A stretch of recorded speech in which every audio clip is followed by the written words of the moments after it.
Hello, Internet, she loves you. My name's Cody, and this is the Christian News Show we do on Mondays, Wednesdays, and Fridays when I am able to, which, as of right now, I think is going to be good for a little while at least. If you are new here, first of all, thank you for coming from video creators. I know that's where a lot of you came from, so that's just awesome. And two, just so you guys are aware, I work at a sports bar that is right across the street from a Major League Baseball stadium, and so when there is a game, it gets really busy, and so I've been having a hard time this summer just trying to get videos out every Monday, Wednesday, and Friday, but I've been doing my best. So that's pretty much it for like update type things. If you want to help support the show, you can always just share this video. That does great, amazing things. Or you could like or comment and all that good stuff as well. And our first story of the day is about Miriam Ibrahim, who I know we've talked about quite a bit, and it's always been terrible news, but today it's actually kind of positive and awesome. And for the people who haven't heard that name before or don't really know what's going on with all of that, Mariam went to Sudan where she was wrongfully arrested for, I can't really say wrongly arrested, the entire thing is wrong, even the law that they have set up is wrong. But in Sudan, if you are Muslim, you cannot convert to Christianity, and so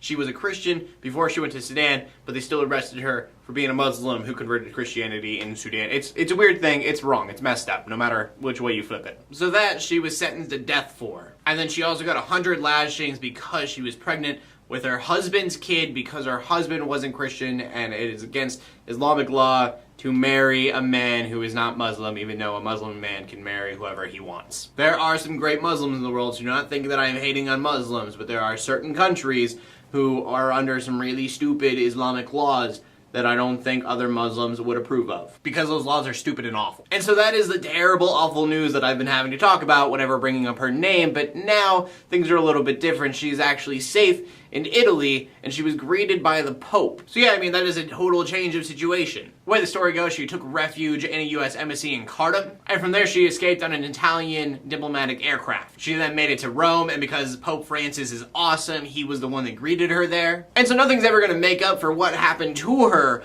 but this situation is so much better than it was. Pretty much, she is free, and that is fantastic, and it probably wouldn't have happened if it weren't for so many people crying out for her, trying to help. And then the next thing I want to talk about is something called Biblioteca, which I'm pretty sure is Spanish for library. But this is very much different. It is simply the Bible, but it's kind of being reimagined in a really cool way. I have a version of a couple of the Gospels that they take out all the verse numbers, so you kind of read it like a novel. And that's kind of the goal of Adam Lewis Green, who is taking the Bible and he is reorganizing all of the books and then taking out all the verses to try to make it so you can read it more like a volume to a novel than the encyclopedic way that we do now. It's going to be in 4 different books. The font's not going to be tiny so that you can read this more in a casual setting than you used to be able to, which I think is going to really change the way people read the Bible. Now, I think the way that we have the Bible now is very important. I think that we need to keep that at least in some kind of version because it is useful in that way to read it verse for verse like that. It allows you to analyze the Bible a little bit closer, but because we do that and we analyze closer, we never really read the Bible as a big story, as an all-around book. And so I believe that is what Mr. Green is trying to do, is just allow everyone to see the whole picture in a whole new light. And I think that's awesome. The downside of this, I know on his Kickstarter, it is $70 to get a set of these. But if you want to check them out, link in the description below. They're really high quality, and I mean, the price is kind of high for me, but I understand why it's high, and that's understandable. The fact that he is treating these with respect, I think, should be respected. So as I said, it's being Kickstarted right now, but there's only a couple days left, and he needed $37,000, and over $929,000 has already been pledged, so you don't really need to Kickstart it if you don't want to, if you wanted to wait. But if you do want to support him and what he's doing, of course, again, the link in the description below, go check it out.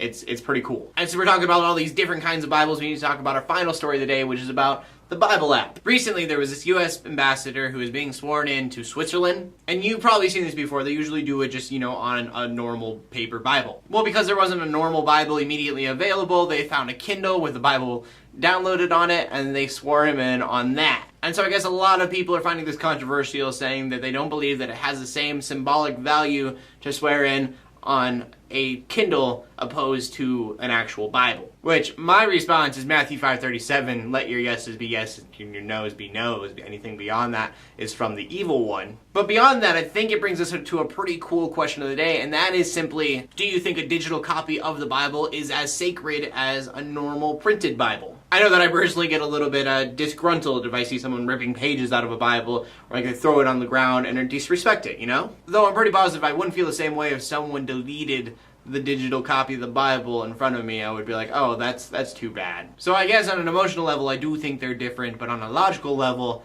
they're the same thing. And I feel like that's that. Like, it's just, they're the same. They say the same things. They're both Bible. But I want to know what you guys have to say, so please leave a comment in the comment section below with your answer to the question of the day, or anything that I talked about today, or anything else that you just want to say, because that's awesome too. Anyways, my name's Cody. I bring you Christian news in a not so boring kind of way on Mondays, Wednesdays, and Fridays. In closing, let the haters hate, let the Christians pray, and to everybody like, subscribe. I will see you later, and God bless. Also, if I seem a little weird in this video, it is like 90 degrees where I'm filming because I have to shut the door and all the lights, and it has been horrid, so hopefully that doesn't affect the video besides this little clip here that you're seeing, because that's obviously being affected by the heat. I'll stop talking now. Bye!